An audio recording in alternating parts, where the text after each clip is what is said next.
भक्ति काल में हमें जब हम प्रवेश करते हैं, तो भक्ति काल में सबसे पहला जो शब्द आता है, वो शब्द आता है भक्ति में भक्ति। भक्ति काल में सबसे पहला शब्द आता है भक्ति। विद्वानों ने माना है कि भक्ति भज धातु से बना है। संस्कृत में बहुत सारे जो शब्द होते हैं, प्रत्येक शब्द का निर्माण किसी न किसी धातु से होता है। ठीक है? तो उसी अनुसार भक्ति का जो मूल शब्द है, यानी मूल उसका जो धातु है, वो भज धातु है, ऐसा विद्वान मानते हैं।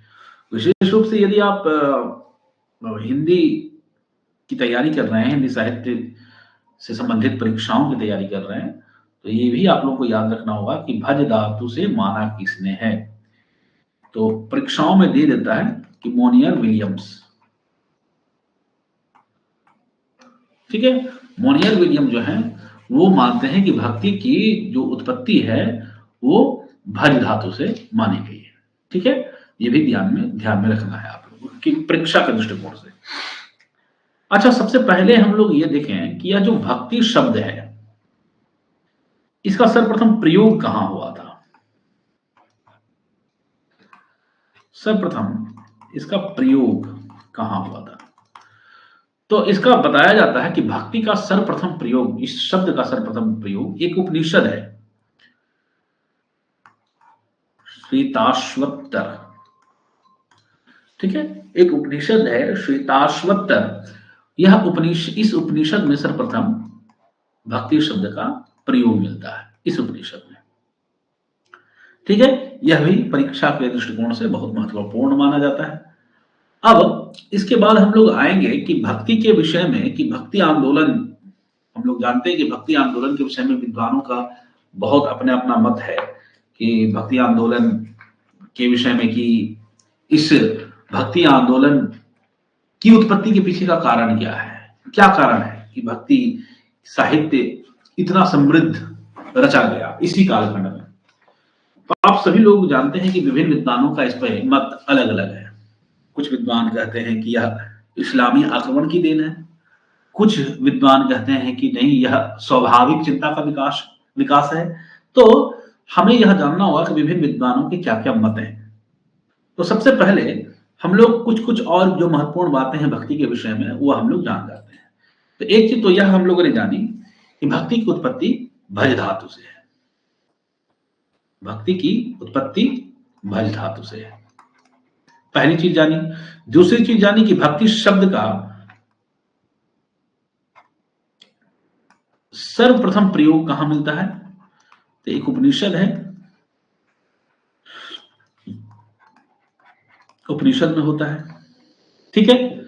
दूसरी चीज, एक चीज आप लोग ध्यान रखें कि जो इसकी समय सीमा, जो हम लोग भक्ति काल की मानते हैं कि भक्ति काल की समय सीमा, तो शुक्ल जी की जो समय सीमा है उससे लगभग सब सहमत है।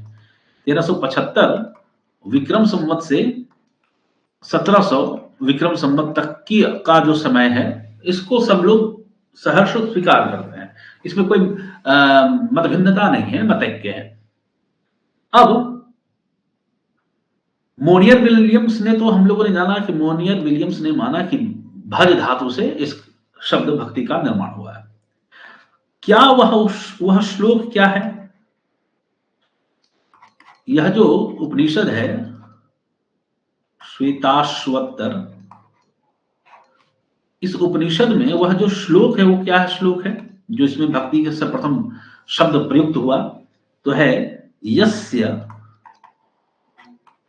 देवे परा भक्तिर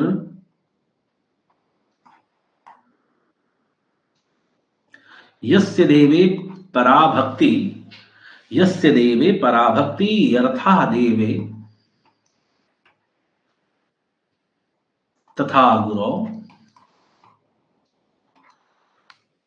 तस्यैते कथिता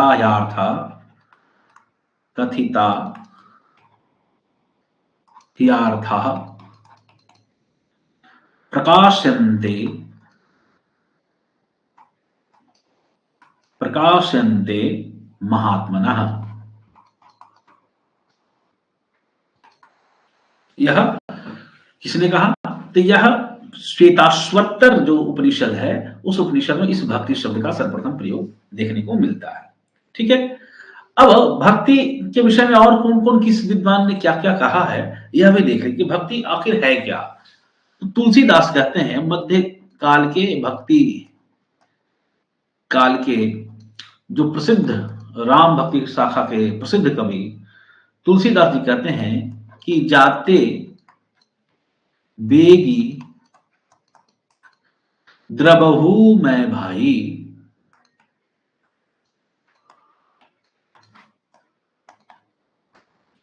सो मम भक्ति परम सुखदाई। इन्होंने क्या कहा? कहा कि जाते बेगी द्रबहु मैं भाई, सो मम भक्ति परम सुखदाई। जिस भक्ति से, भगवान कह रहे हैं कि जिस भक्ति से मैं तुरंत द्रवित हो जाता हूं, आर्द्र हो जाता हूं, मेरा हृदय पिघलने लगता है, वही भक्ति मुझे सर्वाधिक प्रिय है। यानी भगवान को तुरंत द्रवित करने का जो परम और सुगम मार्ग जो है, वह क्या है? वह भक्ति है। तो तुलसीदास जी के माध्यम से यह अर्थ है भक्ति का। हजारी प्रसाद द्विवेदी क्या कहते हैं भक्ति के विषय में? हजारी प्रसाद द्विवेदी कहते हैं कि भक्ति भगवान के प्रति अनन्यगामी एकांत प्रेम का ही नाम है। एकांत प्रेम का ही नाम है। यह कौन कहते हैं? तो हमारे हजारी प्रसाद द्विवेदी कहते हैं। आगे हमें समझना होगा कि जो भक्ति काल हमारे हिंदी साहित्य में हम लोग देखते हैं, तो यह जो भक्ति आंदोलन हमारे सामने उत्पन्न हुआ कि इस कालखंड में 1350 से 1375 से 1700 विक्रम संवत के बीच का जो कालखंड है, इस कालखंड में इतनी प्रचुर मात्रा में कैसे भक्ति साहित्य लिखे गए, इतने सारे भक्ति कवि कैसे उत्पन्न हो गए।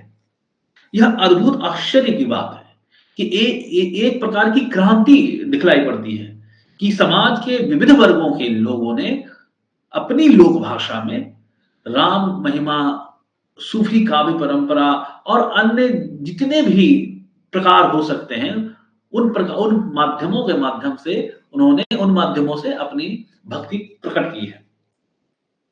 चाहे निर्गुण मार्गी कवि हो, चाहे सूफी कवि हो, चाहे राम मार्गी कवि हो, चाहे कृष्ण मार्गी कवि हो, सभी कवि ने अपनी भक्ति प्रकट की। तो ऐसी क्या क्रांति और कैसे यह क्रांति आई जिसकी वजह से इतनी प्रचुर मात्रा में इतना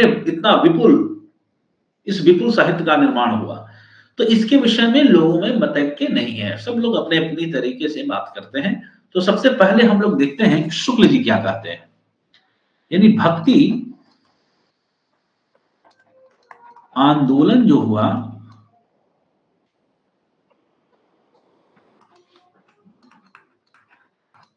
उत्पत्ति का जो कारण है उस पर विचार विद्वानों ने किया है।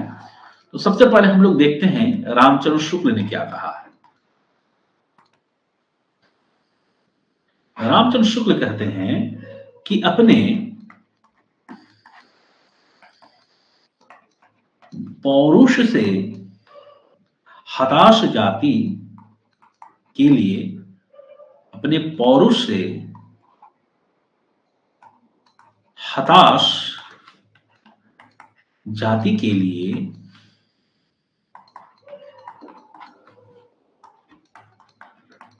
भगवान की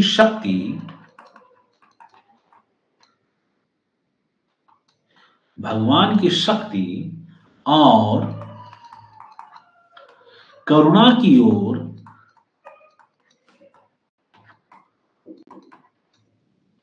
ध्यान ले जाने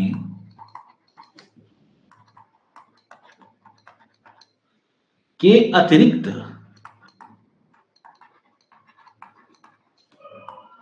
दूसरा मार्ग ही क्या था?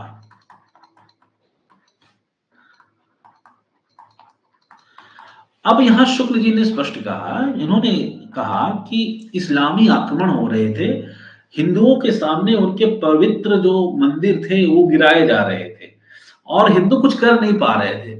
तो अपने पौरुष से वे हताश थे, वे कुछ कर नहीं सकते थे। तो उन हताश जनता के लिए भगवान की शक्ति और उनकी करुणा की ओर ध्यान जाना, उस हताश जनता के लिए पौरुष और शक्ति और करुणा के लिए ईश्वर के प्रति आकृष्ट होना कोई अस्वाभाविक कार्य नहीं है।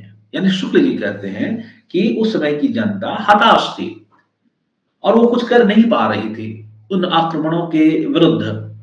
तो उन्होंने क्या किया कि ईश्वर का अवलंबन किया और ईश्वर की भक्ति करनी शुरू कर दी, उसके पराक्रम की बात करनी शुरू कर दी, भगवान की शक्ति के विषय में बात करनी शुरू कर दी, ताकि उनके अंदर जो कुंठा है, उनके अंदर जो हताशा है, वह कहीं ना कहीं दूर हो। वे ईश्वर के सामने अनुग्रह करने लगे, उसको सर्वशक्तिमान मानने लगे कि वह कुछ ऐसी कृपा कर दे जिससे यह हताशा दूर हो जाए। तो वही हताशा भक्ति का रूप ले लेती है, ऐसा हमारे रामचंद्र शुक्ल मानते हैं। गुलाब राय क्या कहते हैं वो देखिए। गुलाब राय मानते हैं कि मनोवैज्ञानिक तथ्य के अनुसार मनोवैज्ञानिक तथ्य के अनुसार हार की मनोवृत्ति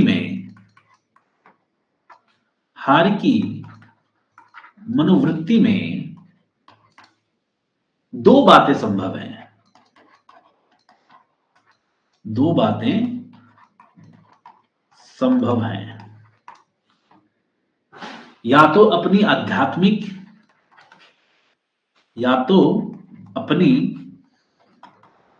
आध्यात्मिक श्रेष्ठता दिखाना,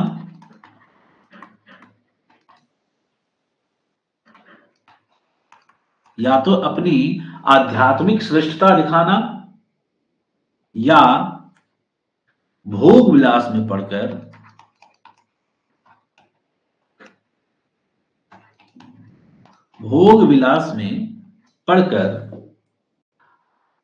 हार को भूल जाना।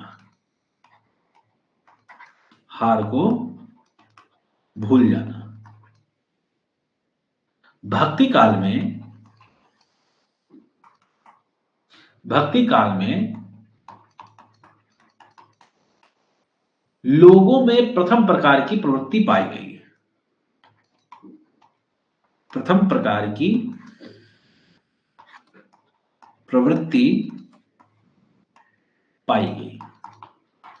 तो आप स्पष्ट देख सकते हैं कि गुलाब राय ने रामचंद्र शुक्ल के ही विचार का समर्थन किया है। रामचंद्र शुक्ल भी मानते हैं कि हारी हताश जाति के लिए भगवान की शक्ति और करुणा की ओर ध्यान ले जाने के अतिरिक्त दूसरा मार्ग ही क्या था।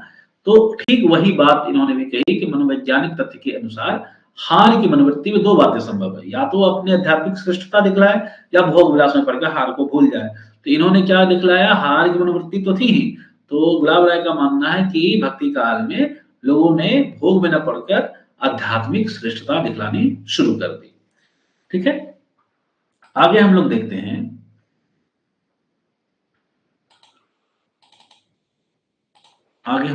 हैं। जॉर्ज ग्रियर्सन के विचार। ग्रियर्सन क्या कहते हैं? ग्रियर्सन कहते हैं कि ईसा की दूसरी तीसरी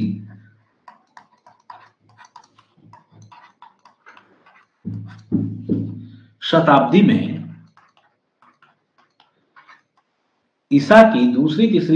में कुछ ईसाई मद्रास आकर बस गए, मद्रास आकर बस गए थे, जिनके प्रभाव से, जिनके प्रभाव से भक्ति का विकास हुआ। तो स्पष्ट है कि इन्होंने, जॉर्ज ग्रियर्सन ने ईसाइयत की देन माना है कि ईसा की दूसरी शताब्दी में कुछ ईसाई मद्रास आ गए और मद्रास आने के बाद उनके वहां के लोगों में धीरे धीरे भक्ति का विकास हुआ और आलवार संतों के माध्यम से वह भक्ति धीरे धीरे धीरे धीरे दक्षिण से उत्तर की ओर आई। ठीक है, तो इन्होंने ईसाइयत की देन माना है इसको, भक्ति आंदोलन को। अब आ जाइए हमारे अगले जो विद्वान हैं जिनका नाम है हजारी प्रसाद द्विवेदी। हजारी प्रसाद द्विवेदी, इन्होंने क्या कहा? इन्होंने कहा कि यह बात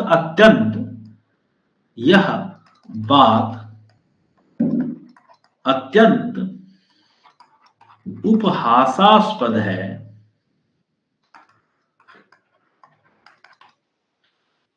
कि जब मुसलमान लोग उत्तर भारत में मंदिर तोड़ रहे थे तो उसी समय अपेक्षाकृत निरापद दक्षिण में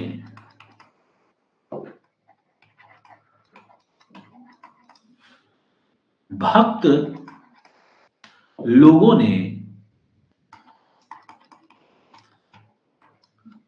भगवान की शरणागति की प्रार्थना की। मुसलमानों के अत्याचार से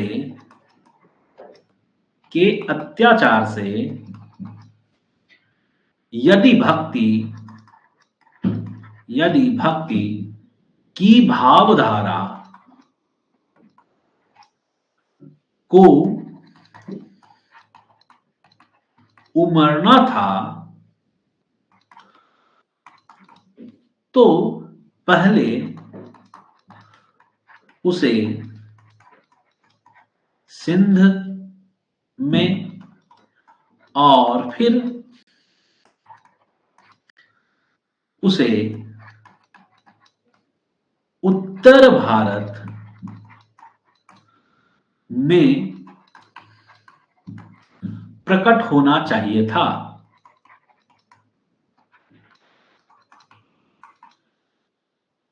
पर हुई दक्षिण में। अब इन्होंने स्पष्ट एक बातें तो स्पष्ट, एक तो शुक्ल जी का जो विचार है उसको तो उन्होंने स्पष्टता के साथ इन्होंने तोड़ दिया, काट दी बात। क्या बात काटी? इन्होंने कहा कि भाई आप कह रहे हैं कि मुसलमानों के आक्रमण के कारण यहाँ की जनता हताश हो गई थी और उसने ईश्वर का अवलंबन किया और ईश्वर के प्रति उनकी शक्ति का गुणगान किया या उनके प्रति करुणात्मक भाव व्यक्त किए। तो उन्होंने कहा यदि हताश मनोवृत्ति का ही प्रतिफल है भक्ति आंदोलन, तो बताओ कि अगर यह उत्तर भारत में मंदिर तोड़े जा रहे थे तो आलवारों के पास जो दक्षिण भारत के थे उनके अंदर भक्ति कैसे उत्पन्न हुई? या यदि हमला ही करने से भक्ति उत्पन्न हुई तो सबसे पहले सिंध में मुसलमानों ने सर्वप्रथम आक्रमण किया था, दाहिर की हत्या हुई थी, या अन्य जो उधर से ही तो आक्रमण शुरू हुए। तो उधर से जब आक्रमण शुरू हुए तो जिधर जिधर आक्रमण हो रहे थे उधर उधर भक्ति उत्पन्न होनी चाहिए थी, जबकि ऐसा होता हुआ प्रतीत नहीं दिखलाई पड़ता है। हम लोग देखते हैं कि पहले भक्ति द्राविड़ में उपजी, ये दक्षिण में उत्पन्न होता है और दक्षिण में मुसलमानों का उतना आधिपत्य नहीं था, मुसलमानों ने उतना आक्रमण तो नहीं किया था। तो इसीलिए इन्होंने कहा कि भारतीय चिंताधारा का स्वाभाविक विकास है यह भक्ति आंदोलन। साथ ही इन्होंने यह भी कहा कि हो सकता है कि वह जो भक्ति आई, जो दक्षिण से आ रही थी स्वाभाविक रूप से, यहाँ जो हताश लोग थे, उनके लिए एक उत्प्रेरक के रूप में उनके अंदर यह जो हताशा है, वह हताशा ने काम किया होगा। लेकिन भक्ति आंदोलन हताशा का प्रतिफल है, ऐसा नहीं है। उन्होंने स्पष्ट कहा कि हताशा उत्प्रेरक के रूप में कार्य कर सकती है। इसीलिए उन्होंने कहा कि 12 आना तो स्वाभाविक चिंता का विकास है। तो 16 आना होते हैं, उसमें से 12 आना स्वाभाविक चिंता का विकास उन्होंने माना, लेकिन कहा कि 4 आना हो सकता है कि उत्प्रेरक के रूप में वो हताश मनोवृत्ति ने सहयोग किया होगा भक्ति उत्पन्न होने में। लेकिन अगर वह न भी आया होता, यानी मुसलमानों का आक्रमण न भी हुआ होता, तो 12 आना ठीक वैसा ही होता जैसा हम अभी देख पा रहे हैं। तो यह बात उन्होंने कही।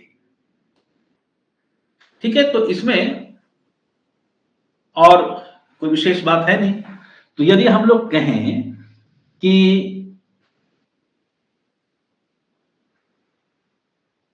अगर इन दोनों विद्वानों के विचारों को समीक्षात्मक दृष्टि से देखें तो सबसे महत्वपूर्ण कथन है रामस्वरूप चतुर्वेदी का। रामस्वरूप चतुर्वेदी क्या कहते हैं?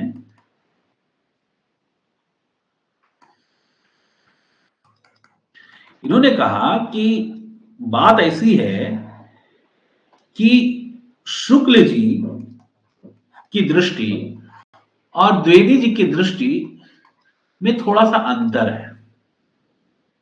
शुक्ल जी की दृष्टि में और द्विवेदी जी की दृष्टि में थोड़ा सा अंतर है। क्या अंतर है? शुक्ल जी की दृष्टि में समाज के सभी वर्ग आते हैं, समाज के सभी वर्ग आते हैं।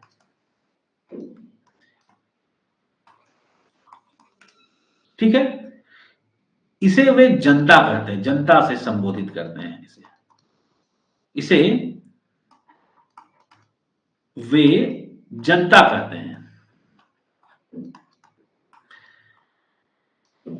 ठीक है, इसीलिए यह जब सोचते हैं तो भक्ति या इस्लामी आक्रमण हुआ, तो इस्लामी आक्रमण हुआ तो जनता के जो सभी वर्ग थे उस पर कहीं ना कहीं प्रभाव पड़ा। ऐसा रामस्वरूप चतुर्वेदी जी कहते हैं कि शुक्ल जी की दृष्टि में समाज का जो सभी वर्ग, समाज के जो सभी वर्ग हैं, सभी आते हैं उनकी दृष्टि में। वो सभी वर्गों को लेकर चल रहे हैं, उनका जो दृष्टिकोण है उन सभी वर्गों पर आधारित है। तो आक्रमण हुआ तो सभी वर्गों में कहीं ना कहीं कुछ ना कुछ उसका प्रभाव दिखलाई पड़ा। ठीक है, लेकिन द्विवेदी जी की दृष्टि जो है वो ऐसी दृष्टि है कि समाज का सबसे पिछड़ा जो वर्ग है उस पर है इनकी दृष्टि आती है, दृष्टि है। इसे वे क्या कहते हैं? इसे वे लोक कहते हैं। क्या कहते हैं? लोक। ठीक है, तो इसे वे लोक कहते हैं। तो जितने भी आक्रमण हुए, उन आक्रमणों में समाज का जो सबसे पिछड़ा तबका है, उन पिछड़े तबकों पर कोई विशेष प्रभाव नहीं दिखलाई पड़ता है। जो पिछड़ा वर्ग है उस पर कोई विशेष प्रभाव नहीं पड़ता है, क्योंकि वो राजा के रहते हुए भी वह शोषित था और कष्ट में था।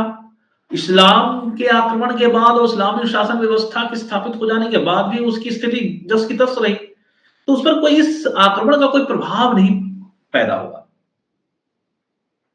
ठीक है, तो इसीलिए इन दोनों की दृष्टियों में भेद है। इसलिए शुक्ल जी इस्लामी आक्रमण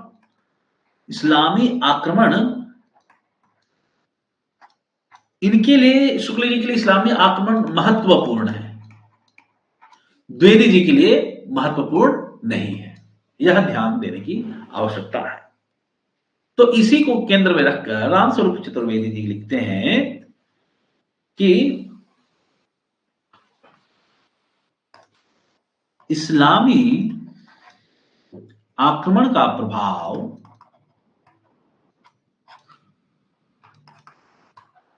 इस्लामी आक्रमण का प्रभाव पिछड़े वर्ग पर कभी नहीं पड़ा, इसलिए उन्होंने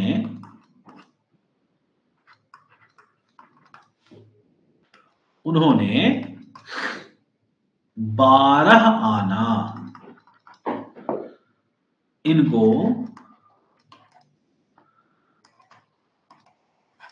स्थान दिया। बाकी 4 आना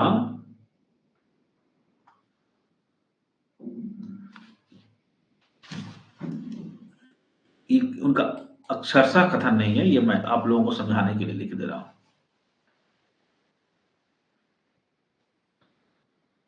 मुख्य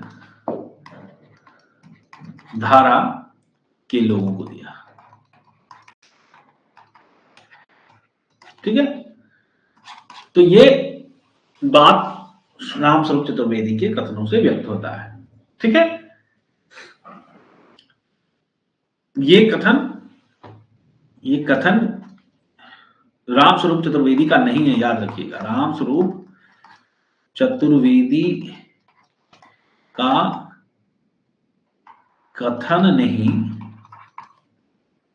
अपितु विचार है, विचार की व्याख्या है, ये ध्यान रखिएगा। ठीक है, यह भी ध्यान रखने की आवश्यकता है। आगे आइए,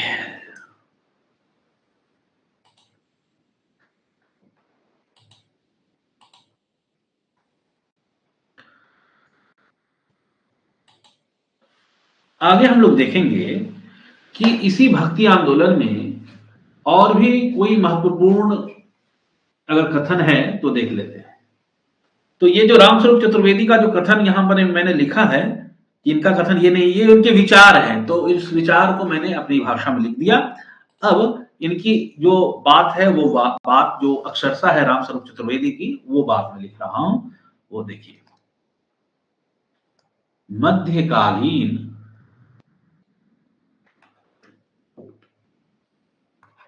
भक्ति काव्य में,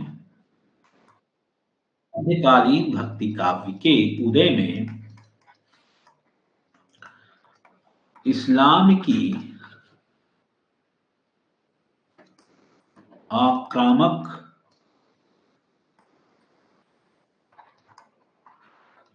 परिस्थिति का गुणात्मक योगदान है। इसे कई कोणों से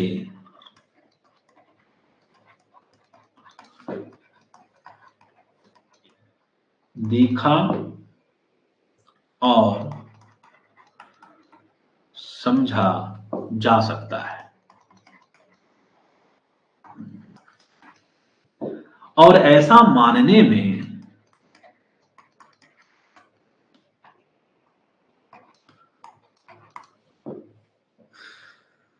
कोई साहित्यिक, सामाजिक या कि ऐतिहासिक संकोच की मति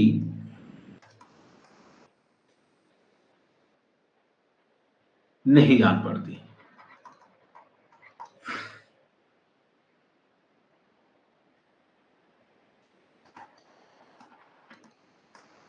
ठीक है, यह कथन रामस्वरूप चतुर्वेदी का है।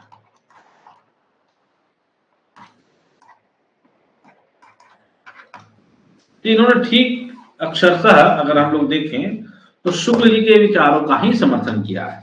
गुलाब राय ने भी शुक्ल जी के विचारों का ही समर्थन किया था, और इन्होंने भी शुक्ल जी के विचारों का ही किसी न किसी रूप में समर्थन किया है।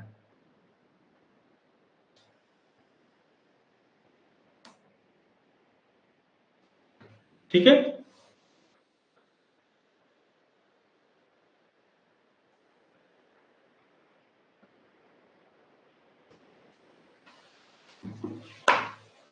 यहां पर एक कर देना, मति नहीं है ये मति नहीं है।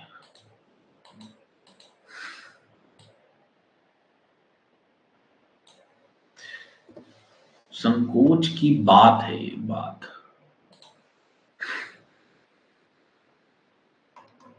ठीक है, आगे आइए।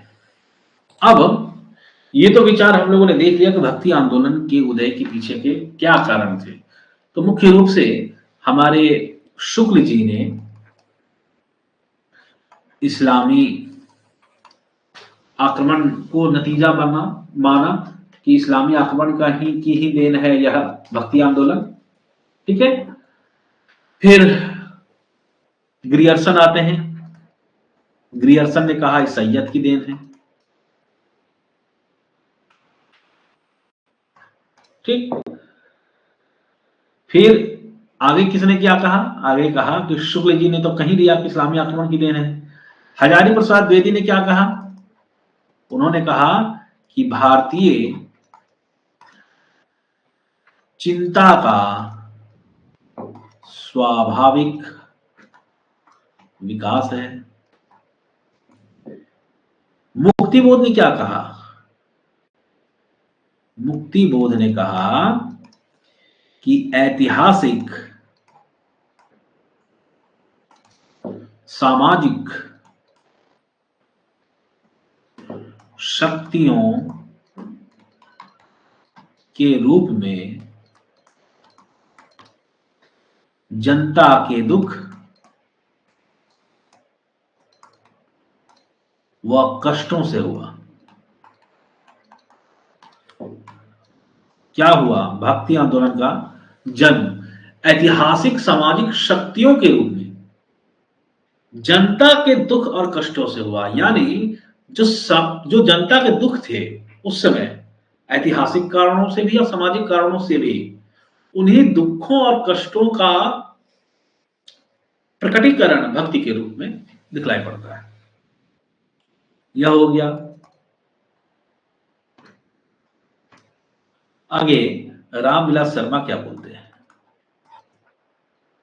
रामविलास शर्मा कहते हैं कि भक्ति आंदोलन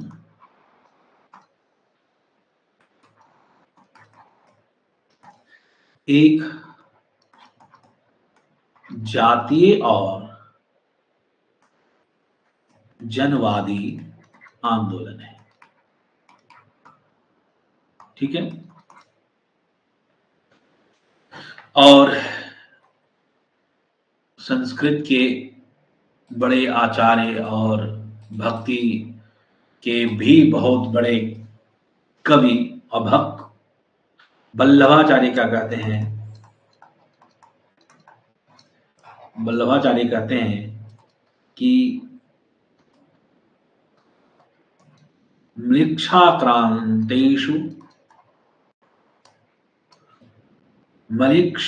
म्लिक्षाक्रांतेषु देशेषु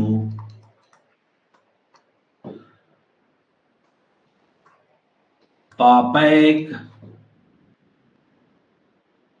नीलियेषु च सत्पीड़ा व्यग्र लोकेषु कृष्ण एव गतिर्ममा। ठीक है, यह वल्लभाचार्य ने कहा। और क्या इसमें महत्वपूर्ण बात है? तो महत्वपूर्ण बात यह है कि हिंदी साहित्य का स्वर्ण युग किसने कहा? तो ग्रियर्सन ने कहा। भक्ति आंदोलन को, भक्ति काल को हिंदी साहित्य का स्वर्ण युग कहा ग्रियर्सन ने। लोक जागरण काल किसने कहा? तो रामविलास शर्मा ने। इस भक्ति काल के विभिन्न नाम हैं। और इसी भक्ति आंदोलन को, अगर हम कहें भक्ति आंदोलन को हजारी प्रसाद द्विवेदी ने क्या कहा? तो उन्होंने कहा भक्ति आंदोलन को लोक जागरण। भक्ति आंदोलन को क्या कहा? लोक जागरण। ठीक है, यह दिमाग में आप लोगों को रखना है।